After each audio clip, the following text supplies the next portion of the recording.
Hello from Kingfisher, Oklahoma. We're going through Ecclesiastes and we are loving it. It's a great book talking all about perspective. What can we do in life that will bring us perspective of what really matters? And this book does it. Solomon, the wisest man who ever lived, looks and goes through different things in life, building, accruing gold and wealth and servants and having power and having lots of wives and having all the things his heart's desire, that his heart desires, and he still isn't happy. So he finds it's all vanity. So let's continue on and see what else he has to say in Ecclesiastes chapter 10. Dead flies cause the ointment of the apothecary to send forth a stinking savor. So doth a little folly him that is a reputation for wisdom and honor. A wise man's heart is at his right hand, but a fool's heart at the left. Yea, also when he that is a fool walketh by his own way, his wisdom faileth him, and he saith to everyone that he is a fool. If the spirit of the ruler rise up against thee, leave not thy place, for yielding pacifieth great offense. There is an evil which I've seen under the sun, as an error that proceedeth from the ruler. Folly is set in great dignity, and the rich sit in a low place. I've seen servants upon horses and princes walking upon the earth. There's quite a few things here. You know, wise people get a great reputation. They're wise, they're honored, but a little foolishness caused them to have this odor about them. And it's like you just ruined everything you did with that little silly move. So don't do that.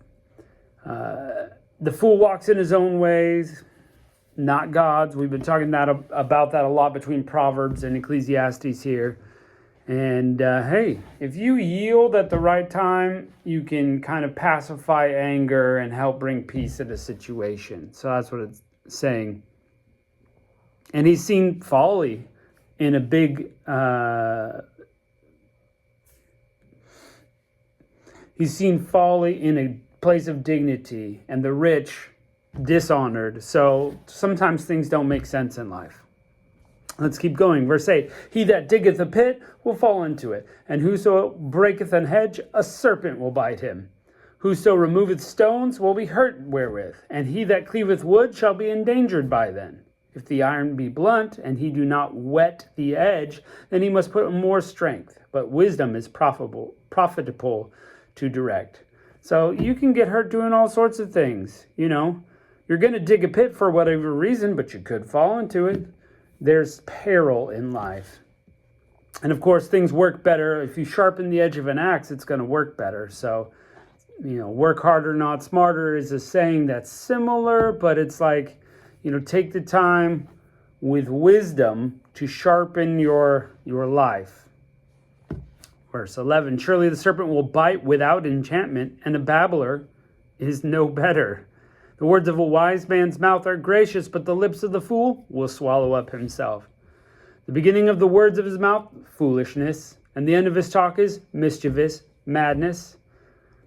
A fool also is full of words. A man cannot tell him what shall be, and what shall be after him. Who can tell him? The labor of the foolish wearieth every one of them, because he knoweth not how to go to the city.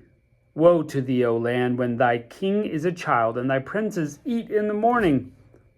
Blessed art thou, O land, when thy king is the son of nobles, and thy princes eat in due season, for strength and not for drunkenness. By much slothfulness the building decayeth, and through idleness of hands the house droppeth through. A feast is made for laughter, and wine maketh merry, but money answereth all things. Curse not the king, no, not in thy thought, and curse not the rich in thy bedchamber, for a bird of the air will carry the voice, and that which hath wings shall tell the matter. So this section is about the foolishness and what to avoid. You know, the fool has many words, and the fool wearies those around him, including himself, and he's trying to get stuff done, but he can't. And wouldn't it be foolish if a child is running the country? What do they know? And those princes that party in the morning, well, they need to be running the country instead. And if you're so slothful that you just watch the building around you decay, who's going to fix it? It's going to fall on your head. So you need to work hard. You need to repair things. You need to be diligent in your work. All those things are true. All those things are true. So this is a very almost proverb-like section of Ecclesiastes. Things that you can avoid, being the fool. Work hard, be diligent. Things will go better for you. Seek the wisdom of God. So yeah, that's very much full of wisdom. Let's keep going. Chapter 11. Cast thy bread upon the waters, for thou shalt find it after many days. Give a portion to 7, and also 8, for thou knowest not what evil shall be upon the earth. If the clouds be full of rain, they empty themselves upon the earth. And if the tree fall towards the south or towards the north, in the place where it falleth, that's where it shall be. He that observeth the wind shall not sow, and he that regardeth the cloud shall not reap. So, a couple of, again, wise sayings. This is about work and being smart with your things. Hey, cast your bread upon the waters, and you could get a return. Or portion out your money 7 different places in investments, or maybe 8, and you don't know which one's gonna work and which one's not. So that way you get a return. Look, observe things, see how they go. Look, if the clouds are full of rain, they're gonna empty themselves. But if there's not a cloud in the sky, it's not gonna rain. Observe. If the tree's going to fall in the north or to the south, that's where it's going to be. Observe what's happening. But don't get too caught in just watching things. You still have to put it into action. So if you just watch the wind waiting for the perfect day, especially in Oklahoma, you're not going to get anything done. So yeah, observe and fine, but you've got to put your hand to it. You got to work in life. That's just how it goes. So let's keep going. Verse 5, as thou knowest not what is the way of the Spirit, nor how do the bones grow in the womb of her that is with child, even so thou dost not know the works of God who maketh all. Now for us, of course, in our scientific age, we know a lot more about the human body and the growth and the way God designed it. But the point is taken. Imagine you're back then and you just, wow, a baby where there was no baby before. Just like that, it's how we don't understand God. We don't understand all of his ways and all the things that he's doing. Now, let's be fair here. There's a lot we still don't know about God and his ways, about how the world works. So there's still mystery out there unsolved. So we need to give reverence to God because of that amazing nature of his. We're never going to figure it all out. God is too deep. He's too big. He's too wise for us to figure it all out.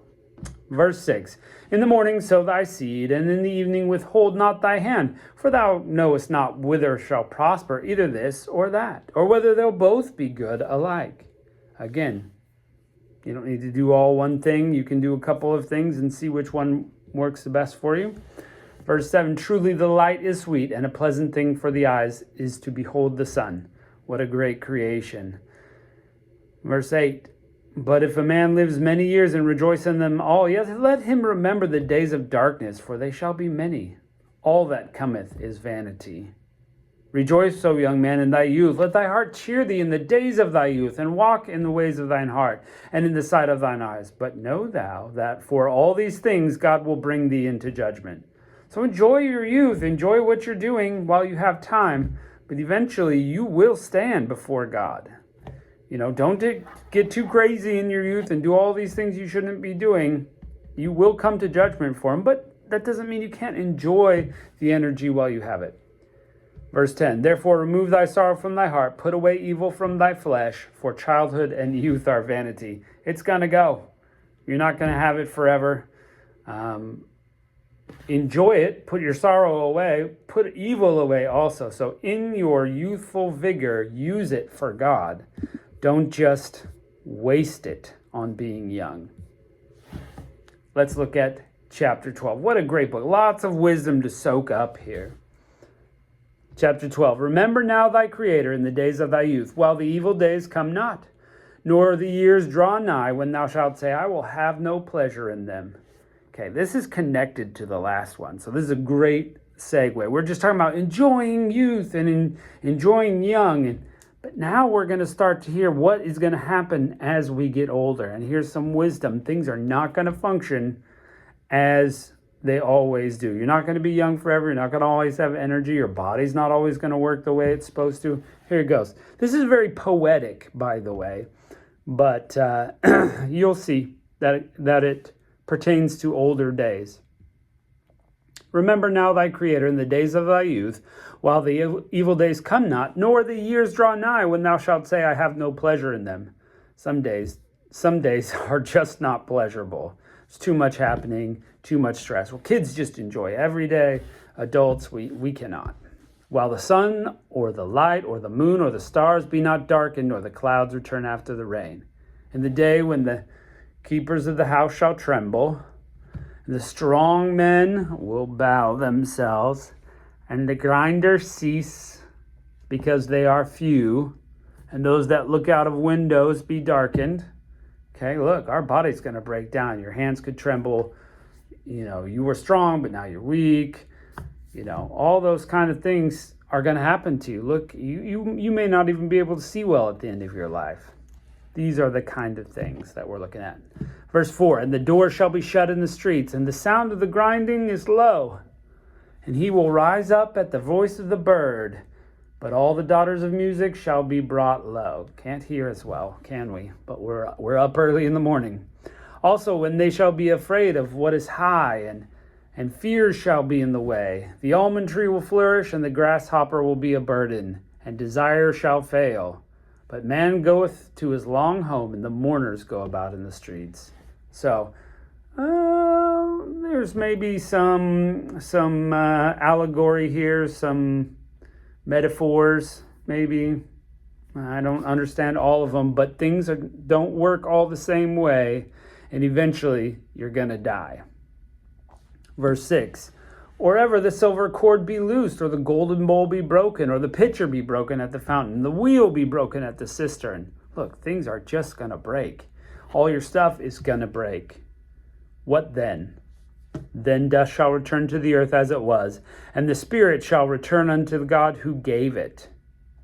So you're going to die, and your spirit is going to go back to God.